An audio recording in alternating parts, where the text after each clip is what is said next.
In the weeks since Russia invaded Ukraine, NATO has been rapidly deploying troops to member countries across Eastern Europe.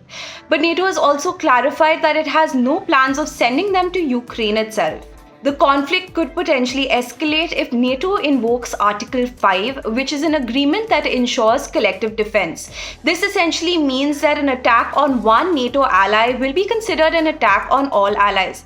This could happen if Russia shifts its targets to some of Ukraine's neighbors that are members of NATO. So, what is Article 5 and why is it needed? To understand Article 5, it's important to understand the goals with which NATO was first formed in the first place. In 1949, the founders of NATO, the US, Canada, and several Western European nations, created it as a mechanism to provide collective security against the rising threat posed by the Soviet Union.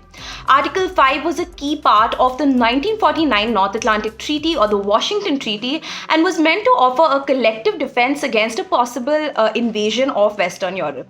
Since then, it's been invoked just once, soon after the 9/11 attack in the United States. The day after Al-Qaeda terrorists carried out 4 coordinated attacks, deliberately crashing 2 planes into the World Trade Center and another into the Pentagon, NATO allies got together to invoke the article and implement a package of security measures in solidarity with the United States.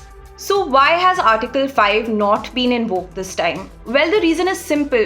Ukraine is a partner of the Western Defense Alliance and it is not a NATO member. As a result, Article 5 or the Collective Defense Pledge, as it's also known, just doesn't apply. Late last month, in a televised address, Ukrainian President Volodymyr Zelensky pleaded for Ukraine to be added as a full-fledged member of the alliance. But while NATO has said it will not be sending troops to Ukraine, it did invoke Article 4, which calls for a consultation of the alliance's principal decision-making body, the North Atlantic Council. In its history, this has been activated only about half a dozen times, but the fact that this time around 8 member nations chose to invoke it was enough to demonstrate the seriousness of the situation at a global level. Now, what may prompt NATO to invoke Article 5 is if Russia launches a full-blown attack on one of its allies.